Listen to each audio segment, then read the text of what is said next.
Hey everyone, happy Christmas Eve. So today we're going to be going back into automation. We're going to be going a little bit classic here. This is 1950 we're talking about. Let's make Santa's lead sled. So the body we're going to be using for this creation is this mod body here. It just fits perfectly with the covered wheel arches at the back and just a low slung roof. It is the perfect lead sled. So to make it Santa's lead sled, I'm not even sure what we're going to do yet. Probably going to be something in terms of decoration. I'm going to go both double wishbone because I just tested this and that's the only suspension combo I can see that'll let me get extremely low, which we need to be a lead sled. When it comes to engine though, let's start a brand new one. So what we're going to need to do here is make a 90-degree V8. I was thinking about going V16, but we'll just keep it simple. We'll keep it V8 for now. We might change that if I decide to, but let's make it massive. Let's make it as big as it can get. I think that's 9 liters. Sounds good to me. Oh yeah, push rods as well. And cast iron. Santa is a man of the old style materials. Cast iron flat plane, heavy duty cast all the way around. And, well, we'll have to adjust this later. No turbo options, unfortunately, because I don't know if Santa would be into that. 2 barrels, triple carbs, race intake, yes, and leaded fuel. Immediately race tubular dual, and we'll make this big. It's gonna be, I like how it changes the actual size of it, but you can just make this massive. Alright, immediate issues. Currently the pistons are dying, the con rods are dying, and the crank is dying in comparison to what we have here. So we're going to have to up the quality to actually get anywhere with this. Yeah, it's not great, but I'm actually gonna have to up it to 100% plus 15 quality, because otherwise we're not going to get anywhere. I do want to make a decent amount of power. It is the 50s, so it's not going to make much, but yeah, we want to at least move. So that's 100 horsepower. Let's see if we can do better than that, because that's with a lot of knocking. Alright, easy ways to fix knocking. Turn down the compression, and immediately we have, oh, what's that? 200 and... Oh wow, this would have been like crazy in the 50s, 307 horsepower. And you know what we can do? We can turn up the fuel mixture. I don't think Santa's too concerned about economy. I was considering turning up all the quality sliders just because magic, but we'll try and be semi-realistic. I know the quality sliders for the internals have to be up, but we'll just leave them there because it just makes sense for this. But 319 horsepower is decent. I almost don't want to go any further than that because wheels in the 50s were not great, and wheel spin is probably going to be an issue if we go further. Alright, I'm happy with that. 327, I just did the timing a little bit, and 696 newton meters of torque. That is a lot of torque in comparison to the power. This is going to be a pretty beefy car. Let's move on to the next part of this. We've got to make this body. Now this is going to take some time, but thankfully I have a lot of time. I'm currently off for the next couple weeks, so that's why I'll be doing a lot more videos than usual, and that means as well I've got a lot more time to spend on each of them, so hopefully it comes out decently. I'm kind of modeling this after just the first Google result for Lead Sled. It's just this very low black car that looks pretty much exactly like this, but yeah, that's what I'm going for. So immediately I'm going to widen the fenders just a little bit because I do want to put some really massive wheels on this. Like it pretty much as big as they can be. Now this car is going to be rear wheel drive, but we still want some decent sized front wheels as well. So we have a couple options with this body. We can have this piece down here chrome colored, or we can have this one which has another extra trim piece of chrome along the side, which I like. I've decided that the trim is going to be chrome because, I mean, everything was chrome back in these days. But this one also comes with some racing stripes on the top, which I'm going to get rid of. I'll just make them black. Oh yeah, this is a very shiny and sleek car. Chrome rims, chrome trim, and a nice jet black. It's gonna be good. Alright, here's the issue though.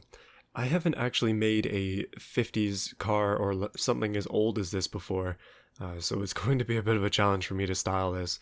Now we do have a lot of options in terms of chrome, but it's really got to be the lights that we get down first.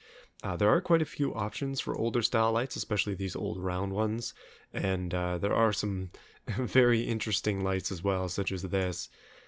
Yeah, I don't think we're going to need to go this old. So I like the idea of using these chrome round lights, and I'm thinking if they're up there, then we're in a good spot.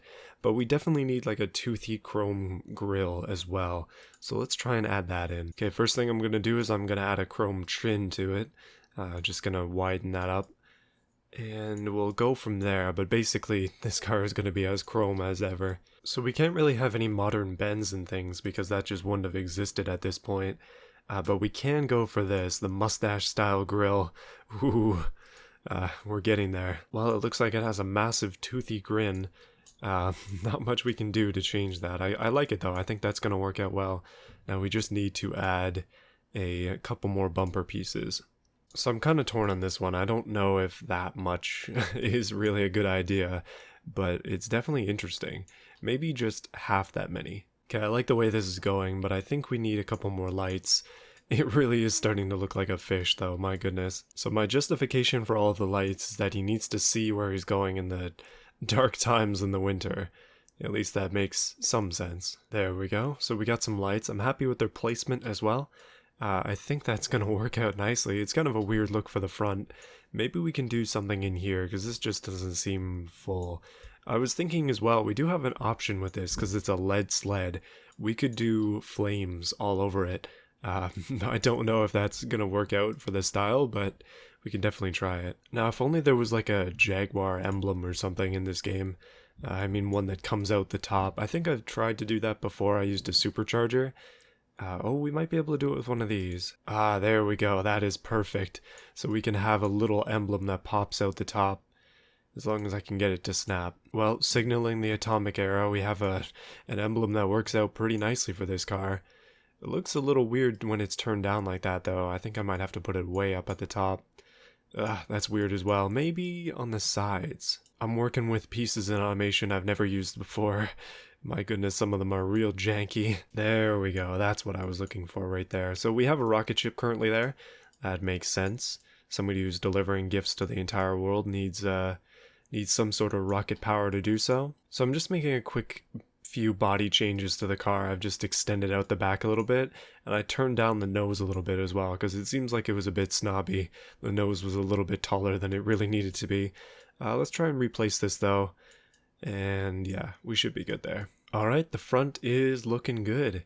It definitely looks fishy, but I think it'll look okay. We've got to find something to put here. I don't know, there's just a big blank space. It's fine, but it can be improved, as always. Onto the side. So I think first things first, we need to pick out some period correct wheels, so it's not going to look like this. Ooh, that's close though. That's pretty decent. I'm thinking those wheels that are basically just dishes. I've realized now that making them chrome makes them a lot harder to see when you're trying to pick out wheels. They're just so shiny. Alright, I've kind of settled on these ones. I like the look of them, and I like how they have a bit of detail to them. I was going to go for something plain like these, but I think these are going to work out nicer. Plus, they're pretty sweet. Oh yeah, one thing as well to consider is when we do this, I'll just put in the engine right now. Wow, that is really far in there. But we'll go for a manual transmission, but these wheels are going to be really small. Like, because we have to use cross-ply tires because it's the 50s, these are going to be like 15s, maybe 14s to make big wheels happen. We just have to have traction somehow. Alright, we need a set of fridge door handles on the sides. Definitely going to need those. These are going to be suicide doors as well, so I'll open them up from the front. I'm trying to hit all the bases right now, so let's put some mirrors on there before I forget them. We're going to end up going with some really small mirrors, probably ones like these, just for that very sleek look. Are they useless? Yeah, basically useless, but they'll work for this. I don't know about making them chrome though, I guess we probably should. Well, in terms of the back, we're just going to leave it nice and sleek all the way down there, and then the back end definitely needs some effort, but the whole front of the car is done as of now, unless we decide to do that flame part. Alright, in terms of exhaust, I've just used the basic automation exhaust for this. They are chrome and they work. I'm having trouble grabbing hold of the exhaust pieces from back here. It's kind of a challenge, but either way, that's going to work for us. And just like I did before, let's start off by adding the bumper, because that's pretty much the key part of the back. One of the issues is this back is very bumpy, so it's kind of a... I don't know what kind of tail that's called, like a swallowtail back or something like that. I've forgotten the actual name for it, but yeah, it's a bit of a challenge to work with, so let's try and put a piece on there that'll work. Like, they wouldn't have a piece that goes in and then out and then in again. It would just be a big flat one. But then that's going to leave some huge gaps there, so I'm not sure how I'm going to do this yet. Well, I guess we can try to be unique with our chrome work and just go with this, because it's kind of cool how it forms around the body like that. I'm not sure if you can see that, but it's a very unique chrome fixture piece. And we could go with nothing, but I do like the idea of having this here. I think it just looks good as well. I guess I can kind of see the point of some of these longer exhaust pieces now that I'm messing with this, because before these big pieces here would just stick out way too much, but when you have a very large chrome bumper on the back, they don't. Oh boy, the next hard part is finding some taillights that'll work on this car. Now in the past I have used these for old cars, but they're very obviously LEDs, so that's not going to work out. Probably these then? Ooh, the bullet lights. I guess so. I found something just a little bit better. Actually, it's a lot better, and I'm happy that I found it. But basically, these are 40's lights, and they are sort of just bulbs like this. But you can set them to the side, and then they look like that. So that works out pretty nicely. It doesn't completely flow into the body as much as it maybe should, but I'm kind of liking the look of it. Ooh, unless we can put those on there. Well, I did end up finding something better. That would be these pieces here. It's just got a nice look to it, and I think it sort of matches the theme I'm going for with the, well, slight arrow theme, I guess, and maybe, I don't know, are these more nautical wheels? Am I just messing around now? And then what I'm going to do as well, for continuity's sake, I'm just going to take these and then copy them, drag them all the way down to the back, so we'll have another set of turning signals back here. Oh yeah, that's perfect. Okay, now we need a license plate. Unfortunately, I don't think you can change license plates unless I'm just way out to lunch on that one. Okay, come on, get in front of the body. Maybe not then. Well, I don't want to ruin the clean lines at the back. I mean, maybe clean with quotes there, lines at the back with that, so I'm gonna leave it off. And again, we kind of have a big blank space around here. There's just a lot of black on this car, but it's a very interesting looking one. Can't say that it's bad, can't say that it's perfect, but the tiny wheels are definitely not helping. We can fix it a little bit with that. Let's go on to the wheel part, and then we'll come back if anything needs to be done. I don't think I've missed anything other than a gas cap. I'm just, I guess I could add a gas cap back here behind an emblem or something, but that'd be pretty much it. So we already kind of started off with this. I've got rear wheel drive and manual in. The reason I'm going manual is because auto only has 2 speeds, and that's kind of bad. So we'll go 4-speed manual, and also I'm going to turn this up. Apparently it can do 288, which is pretty excessive, so we'll see if that's actually possible. I mean, the thing doesn't even go up that high, so once we make the wheels big, that's probably going to change. Let's go open diffs because lockers doesn't make sense on a car like this. Okay, here's where some of the issues come in. The wheels are currently max size with this rim size. That's why cross-ply tires are an issue. So it's got 20s on it. Obviously not possible. We're going to have to turn those down to 14s to be able to get the wheels wide enough to really do anything. And then, because I don't want to shrink the rims any more than they're already shrunk, I'm going to make the wheels themselves bigger, at least in diameter, and then we'll be able to put them up to be 215s, which is a lot better. We should actually have grip at this point. And because we definitely need it, I'm going to put some offset on there and widen the track width of this car. It can't be hiding in there forever. So the wheels are massive. They are 760s, and I've got 15-inch rims on there, and it's 215 on both the front and the back. We'll see if that's good or not. We'll probably end up shrinking the front wheels just a little bit because they're probably too big. Rear wheel drive is what this car is, so it doesn't need huge front wheels. I just don't want it to look like bicycle wheels or train wheels as we have seen in the past. Unfortunately, 15-inch rims are really tiny, so not much we can do about it except advance the year. In terms of brakes, we've got drum brakes, so we'll just crank up the size of those. No under tray at all because off-road doesn't make sense. Interior wise, let's go for a bench seat at the front and the back, and we'll just go for all the nice stuff. Well, no traction aids at all, but we'll go advanced safety. And, oh, look at that, 210 in Grand Touring Premium. Not bad. In terms of suspension, though, I definitely want to go for a race preset just to make it nice and stiff, so it's not going to bottom out too much. But yeah, that's where we're at as of this point. And you can see here we are slightly into the oversteer category, which is good. It's better than being an understeer, especially considering our car is rear-wheel drive.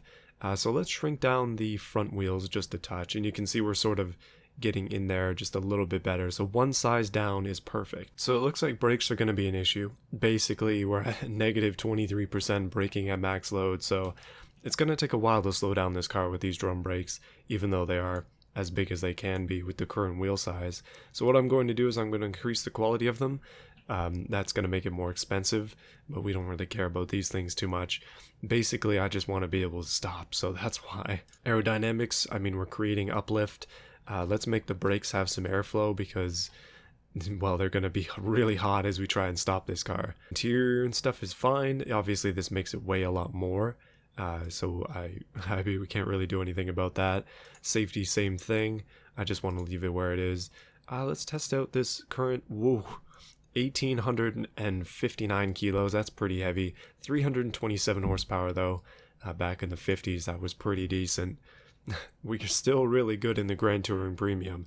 Let's go ahead and go adjust that look one more time before we export this thing, and then we're going to drive it in Beam with a wheel. So far in the look, it doesn't really have anything to do with Santa, which is fine, but yeah, it just doesn't have anything to do with Christmas or Santa at all.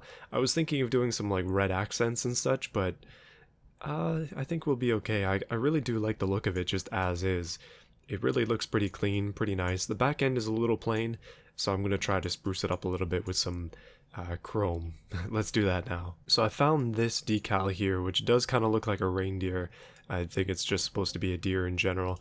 So I figure we'll slap one of those on nice and big on there. Actually, maybe we can raise that up to be underneath this. 2 decals, why not? And then I'm going to take the same thing, it's right here, and I'll put one of those on the back behind the hitch. That looks pretty good. And by hitch I mean handle, because this is the door handle and lock to the back trunk here. So I'm debating putting a fuel cap on here, and I don't think it can really go on the side. It just messes up the lines a lot on this car.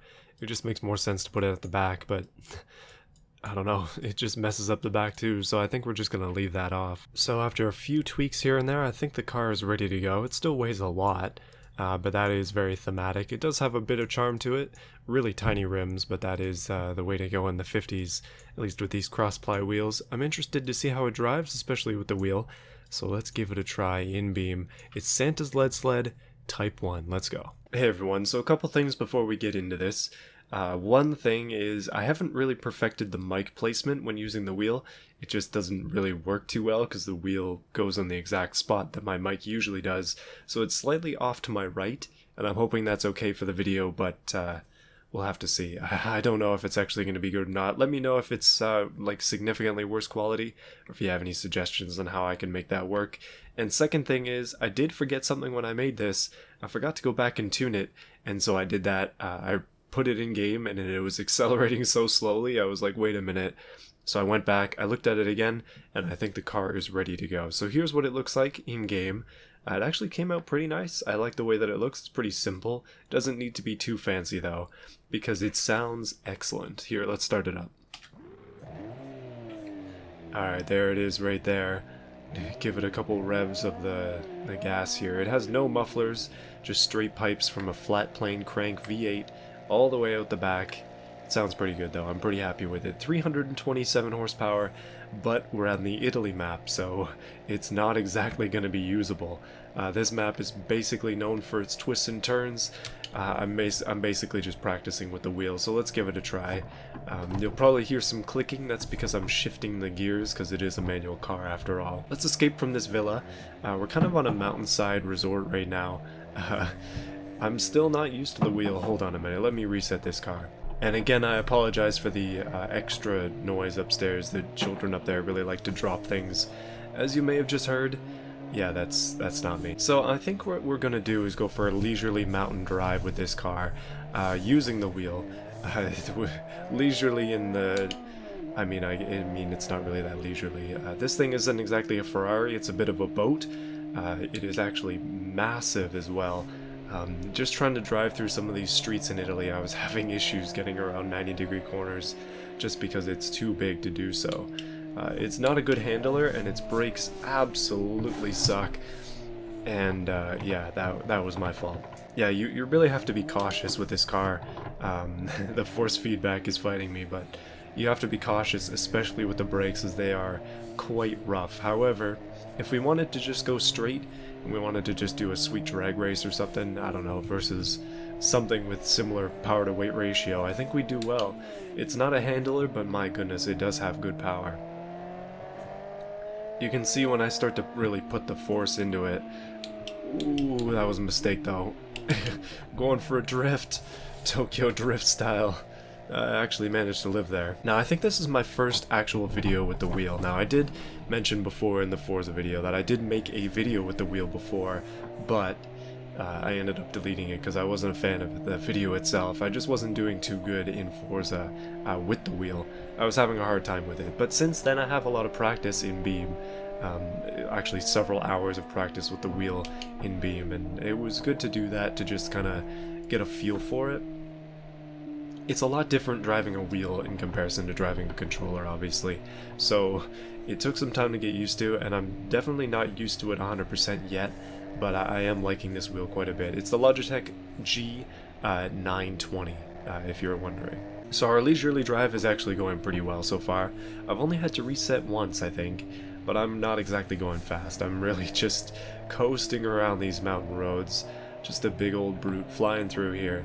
Hopefully with the wheel noise it's not too bad. I want you to be able to hear the engine, not just me talking. And I had to make a slight cut there because the brakes weren't quite strong enough. I probably should have braked earlier. That was my mistake. So here's what's happening the next couple days. Basically what I was thinking is what I'm going to do is make another version of this car for tomorrow. Now this is Christmas Eve, and Merry Christmas to those who celebrated, but tomorrow let's make a ridiculous version of this car. We'll take the same base and we will drop in a massive V16. We'll put it up to 2020. We'll modernize Santa's rig. Oh geez. And maybe make it a little bit easier to drive. I was originally thinking I would make Santa's sleigh, like using one of the 1800s car bodies in this game, or not in this game, but in automation. But I'm thinking now that this car, it turned out good, but it definitely has some, oh boy, shortfalls. just a few. Maybe engineered shortfalls, we can say. I think I can make up for those in another video, so that's what I'm thinking we'll do. Well, we lost a bumper. I'm just gonna consider that weight reduction. And so far so good on the off-roading portion. When you really hit it with this car, it will move. It's just these roads are not really made for it, so I think we're gonna need to switch maps to something with a bit more space for a car like this to move. It just needs to breathe. So this thing isn't Santa's sleigh, this is Santa's cruiser. But either way, we're traveling around the world. We're at the information center here in Utah. Basically, this map was redone, and it looks good. They really did a number on it though. A lot of changes. Thankfully my computer can run it. I don't think my past one would have been able to. But the roads are wide and we should be able to fly around here with some decent speed, so maybe we can hit up the highway and see if we can actually reach that 270 kilometers an hour or whatever it was that this thing claimed it could do. I kinda doubt it though, especially with these wide wheels. I don't know if 300 horsepower is enough to make this car move, but either way, the desert is a good place for us. Now, so far we haven't even had to switch into Gear 3 or Gear 4. They've not been necessary yet. But, I think it's still better to have this setup than it is to have an auto. Now, an auto might make more sense for this car, but just in terms of actually being able to drive, I think it's good that I went with the manual. Alright, I'm trying to find a straight bit that we can really push it on, but we can start to move here, as long as I can keep it on the roads, that is. I'm interested in trying some challenges with the wheel. I think what I might try and do, and this is for the future, maybe not necessarily in the next couple weeks, but I want to try and bring a very long vehicle, maybe one of the new extended D-series trucks, and try and navigate Italy with a trailer as practice with the wheel and see if I can do it. Well, we might need that turn off there. Oh goodness. Okay. Well, managed to keep it somewhat on the road there. Not great, but not terrible either. It could always be worse. Seems like second gear is the happy place for this car, and also into that rock is my happy place. Higher and higher up the mountain we go. Where is Antarctica? I really don't know. This is actually a lot of fun, just driving around with the wheel as is, like, being able to sort of get a feel for the car driving around these mountain roads is nice. Now this car is on a race preset. Oh boy, we're actually getting some speed here. I'm a little nervous. But what I was saying, the car's on a race preset, so it's pretty firm. Like, it drives nicely. I could have put it on a very boaty preset, which probably would have been thematic, but I didn't really want to do that to myself. Oh, that's a nice view right there. Hello, Utah. And we've just passed the lookout. I guess we're traveling down the hill now. I do want to get to that straight part soon. If that doesn't happen, I'm just going to teleport. Oh boy, really got to turn here. There we go. Oh yeah, down the mountain is going to be a lot more of a challenge because we're going to get some speed with a car this heavy. That momentum is going to be hard to stop. Even with super high quality brakes, despite them being drums, and also 300 millimeters wide, they are quite hard to stop this car with. They're just not good enough. The technology isn't there, as you can probably see. I've got the brakes all the way down most of the time when I'm hitting them, and it's just not stopping. Alright, here's a bit of a wider road. Ooh, no traction control, forgot about that, and no ABS either, which is not exactly helping the brakes case. Back in the 50s with no assist, things were a little bit nuts. I was just thinking, like, a black car in this time, especially in Utah, would be such a bad thing. This car is massive, black, it would just soak up the sun. You'd just get burnt. But it looks like we've reached another destination up here, and a nice straight road. It looks to be a garage of some kind, but all I care about is the speed. 160 kilometers an hour. This thing is also a bullet, apparently. 4th gear. Well, we're not going to stop for this, but we'll keep going. 180. Yikes. And I think the driver might have survived that. Well, we made it to the highway. Now, I don't necessarily want to go down the tunnel. However, there is a very nice straight part on the tunnel. I think what we're going to try and do is just hit it here. Just give it some beans and see if we can get it up to a decent speed. So far we've got 180 kilometers an hour out of this car. I think we can probably do probably closer to 400 with this up-powered V16 I'm dreaming of for tomorrow. But anyway, 180 seems pretty obtainable. Like, we can even do that in 3rd. And up here in 4th, 180, we're stagnating there. But we were going uphill. Okay, 197. This is getting a little dangerous. It's sort of weaving back and forth a little bit, but it looks like we're about to head into the tunnel, so we're gonna have to slow down as much as possible. Drifting into the tunnel, and yeah, I don't think we made it. Alright, let's try and go through the tunnel this time, see if we can hit that straight portion. Maybe we'll be able to get up some speed there. I let my brother play this game, and he was having a hard time getting through this tunnel unscathed, so let's give it a try with something a little bit less powerful. 3rd gear, 120. I believe we were able to get up to 180 before. One of the problems with this is acceleration is a little slow. That's probably just due to how heavy it is, but we'll put it in 4th. Let's see if we can crest that 200 kilometers an hour in something this old.